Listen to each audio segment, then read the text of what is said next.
Hey Scrappy Peeps, Suzanna here today for the Scraproom to share with you my take on the Freaky Fast July formula, FFF, using the Doodlebug Hello collection. So that is the layout that I ended up creating. What I did was I cut up the pieces and I created a template and I shuffled those pieces around kind of like a jigsaw puzzle till I found something that worked for me. I have to be completely honest and tell you that this whole idea of the Freaky Fast thing kind of freaked me out because that's not how I scrap. But it was actually kind of fun in that it made me play with the layout a little bit and the construction of it. So what I did was I printed these two pictures. They are of my daughter in the garden one morning when we were out in Indiana. And I knew that the pictures would complement the pattern paper collection, which is Doodlebug by Hello. And then I cut up those pieces of cardstock in the sizes and shapes that were called for by the formula. And I used them to gauge what I was going to do with the pattern paper. So I used a white cardstock as my background. And then I cut the, I have to reference the formula, sorry. I cut the 10 by 12 piece as that teal.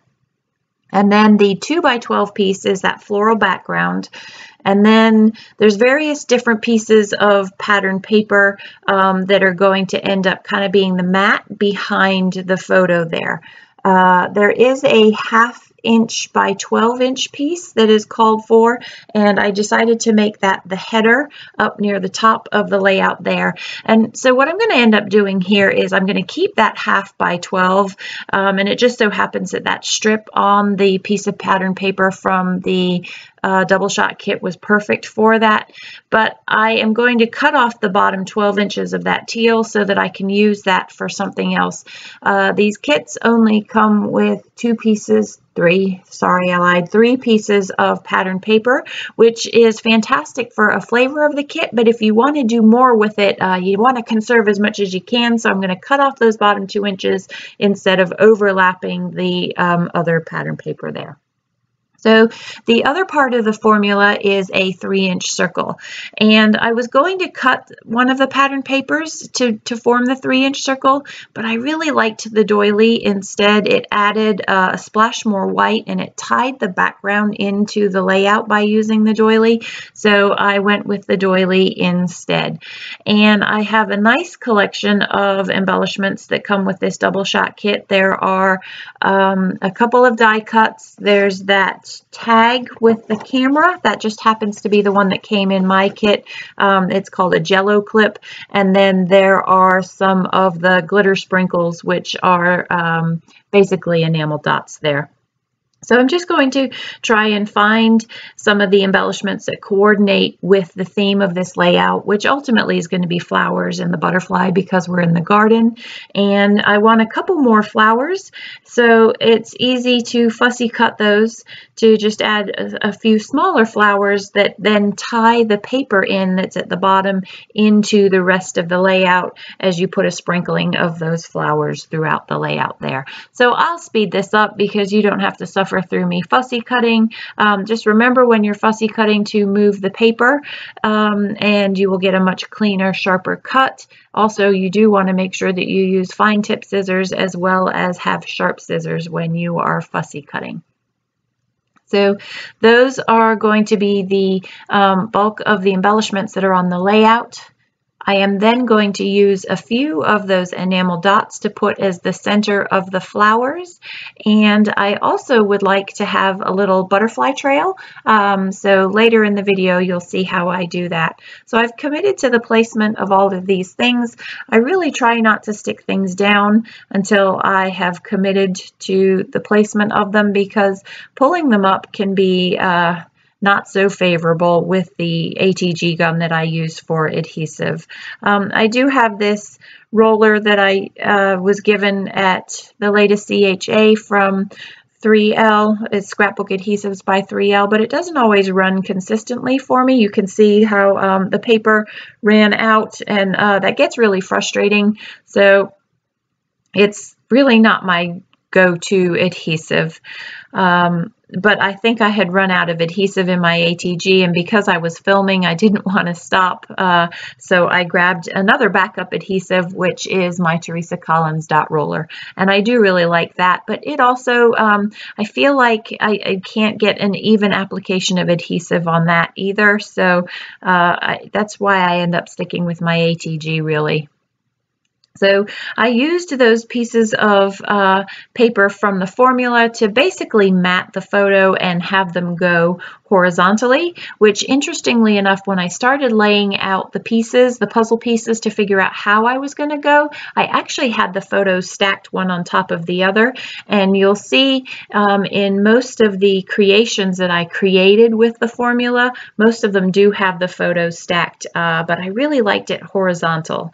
And because my daughter is looking to the left, that is why I put that picture on the outside so that she's not looking off the page there.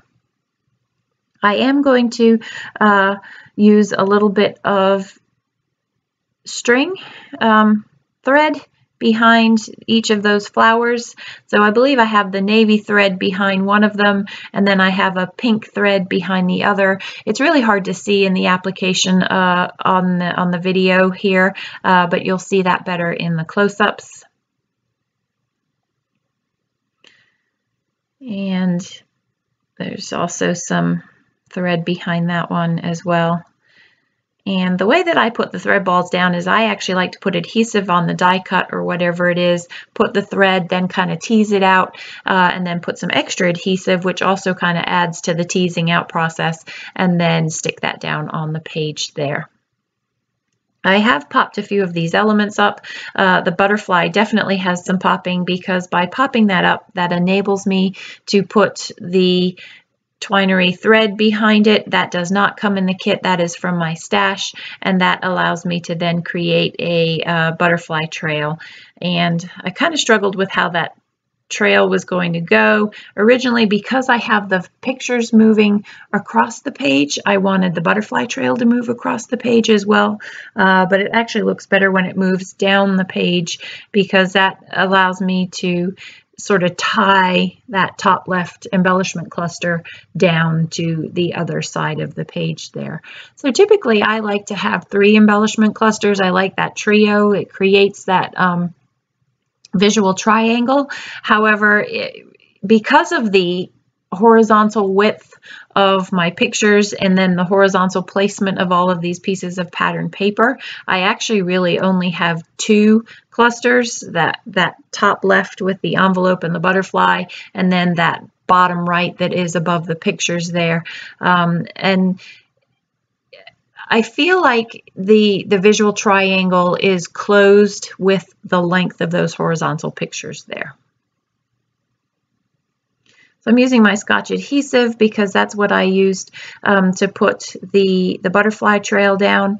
Originally in my title work of this layout, I was going to put, so hello is already a given because that is in the die cut there. And originally I was going to say hello morning sunshine, but I didn't like the way that the letters fit. I didn't like the combination of letters, so I just stuck with hello morning. I was going to do something longer, hello morning in the garden, but you can see how morning there is just perfect. It's that splash of yellow that complements the yellow in the flower, and so I just decided to leave it at that. Sometimes less is more, and I went with the less is more theory here.